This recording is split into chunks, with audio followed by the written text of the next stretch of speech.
जो मनुष्य पितृपक्ष में अपने श्राद्धों को, अपने पितरों को याद करता है, तर्पण करता है, श्राद्ध करता है, पिंड करता है, जो लोग कितने भी बड़े पापी हैं, जो मर गए, जो शरीर छोड़ के जा चुके, कितना भी बड़ा पापी मर गया हो, अगर उनकी संतान सुपात्र हो तो उन मरे हुए लोगों को भी नरक में से निकालकर उनकी संतान इन 16 दिन में अपने देवलोक में पहुंचा सकती है, भगवान तक पहुंचा सकती है। ऐसा कार्य कर सकते हम लोग। एक्चुअली संतान इसलिए संतान उत्पन्न नहीं करते कि हमारे बाद हमारा वंश चलेगा या हमारी संपत्ति का बारिश होगा, इसलिए करते हैं कि हमारे बाद हमारे पितरों को तर्पण हो सकेगा, जल मिल सकेगा, हमें भी जल मिल सकेगा मरने के बाद। इसलिए पितृगण जो लोग थे वो संतान उत्पन्न करते थे। ये विषय भोग का नहीं है।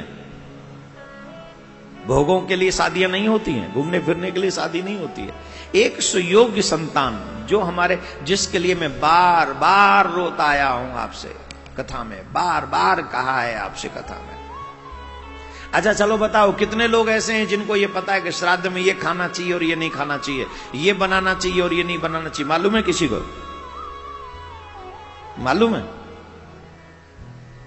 चलो कागज पेन ले लो, जो भी आस्था पे सुन रहे, यहां सुन रहे हैं या यूट्यूब पे सुन रहे हैं, सब लोग कागज पेन ले लो। मैं आपको कुछ चीज बता रहा हूं जो आज के बाद जब तक पितृपक्ष रहे आपके घर में नहीं बनना चाहिए। एक दो नहीं है, लंबी लिस्ट है, इसलिए लिखने के लिए कह रहा हूं। लिख लो, मोबाइल में टाइप कर लो। दिमाग तुम्हारे इतने अच्छे हैं नहीं जो याद रह जाए। मैं पहले 150 नंबर याद रहते थे, फलाने का रही ये नंबर डायल करो, अब 10 भी हो तो बता दो, सब लिस्ट में पड़ा है, काहे का याद करना है। चलो तो लिख लो, मैं सभी को बता रहा हूं क्या क्या पितृपक्ष में, ध्यान से सुनना अभी आप लोग। राजमांस नहीं बनने चाहिए, मसूर नहीं बननी चाहिए, अरहर नहीं बननी चाहिए, गाजर नहीं, कुमड़ा लिखा है इसमें वही जो कल बताया था हमने, काशीफल, गोल लौकी नहीं बननी चाहिए, बैंगन नहीं, सलगम नहीं, हींग का इस्तेमाल नो, प्याज नो, लहसुन नो, काला नमक नो, काला जीरा नो, सिंघाड़ा नो, जामुन नो, पिपली नो, सुपारी नो, कुल्थी कैथ नो, महुआ नो, अलसी नो, पीली सरसों नो। इन सब चीजों का प्रयोग आप ने जो बचे हुए 12-13 दिन हैं इनमें न करें। अब आप कहेंगे फिर क्या करें? इनके अलावा जो कर लो। एक और बात बता रहा हूं, शास्त्र सम्मत ही प्रयोग कीजिए आप। एक और पाप हो रहा होगा आपके घरों में, गारंटेड हो रहा होगा, जिससे पितृ प्रसन्न नहीं हो रहे होंगे। या तो आप ब्राह्मण देवता को स्टील के पात्रों में जिमा रहे होंगे, अथवा वो जो आते हैं आजकल चाइनीज कप प्लेट वाले, शहरों में तो यही चलता है, उसमें जिमा रहे होंगे। हां या ना? हां या ना?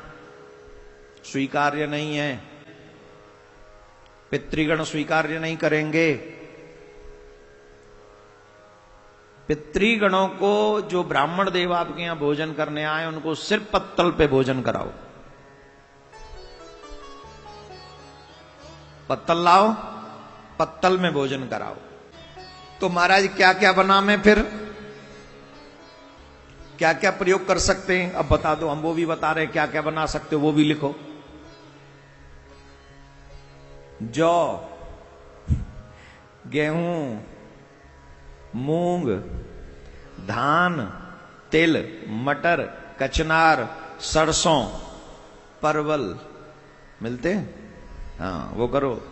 कांगनी, सवा चावल, आम, आवड़ा, बेल, अनार, बिजनौर, पुराना, आंवला, नारियल, फालसा, नारंगी, खजूर, अंगूर, नीलकेत, चिरौंजी, बेर, जंगली बेर, इंद्रजो और बथुआ, बथुआ, इनमें से कोई भी वस्तु यत्न पूर्वक इन दिनों में अवश्य खरीदनी चाहिए।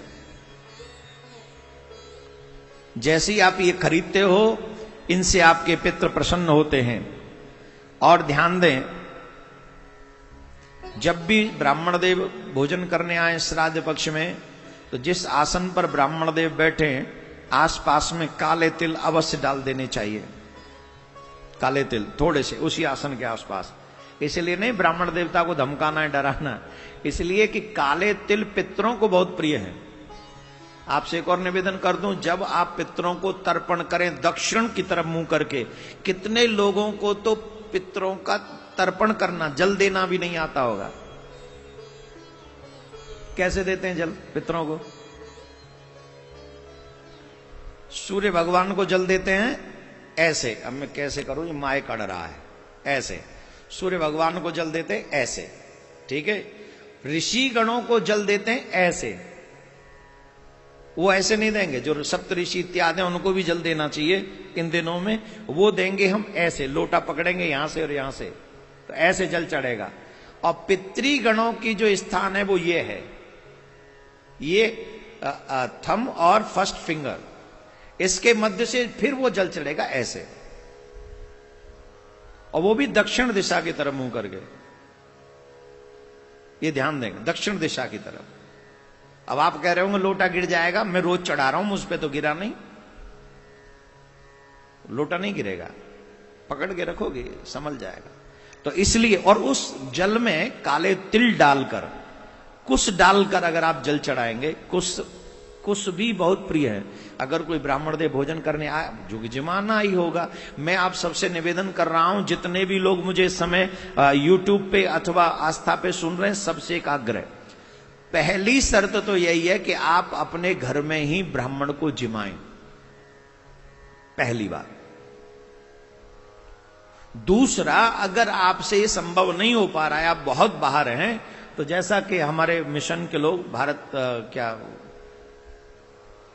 टुडे के माध्यम से ये लोग ऐसा कार्य कर रहे हैं कि आप लोगों के लिए पूरी व्यवस्था कर रहे हैं कि आप ब्राह्मणों को यहां ही जिमा सकते हैं, जैसे यहां रोज ब्राह्मण जिमते ही हैं, पूजा भी करते हैं आपके लिए।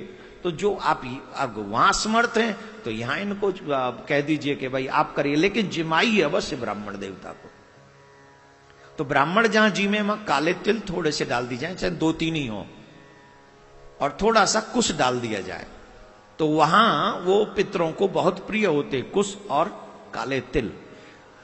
इन सब चीजों का विशेष ध्यान आप लोगों को रखना चाहिए। और जिस समय आप तर्पण कर रहे हो, तो आपकी अनामिका उंगली में या तो चांदी की अंगूठी हो या फिर सोने की अंगूठी हो, और ये ना हो तो कम से कम कुश अपने हाथ में ले ले, तो इससे आपके पितृ प्रसन्न हो जाएंगे।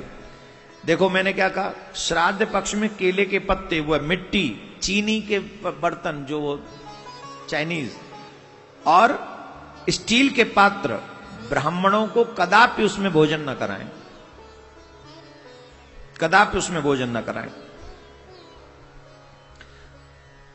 और श्राद्ध पक्ष में जो ब्राह्मण भोजन करने वाले हैं, उनको भोजन कदापि लोहे के बर्तनों में नहीं परोसना चाहिए। इवन लोहे की कढ़ाई में भोजन बनाना भी नहीं चाहिए। लोहा अपवित्र माना गया, तो उसे पितृ स्वीकार नहीं करते।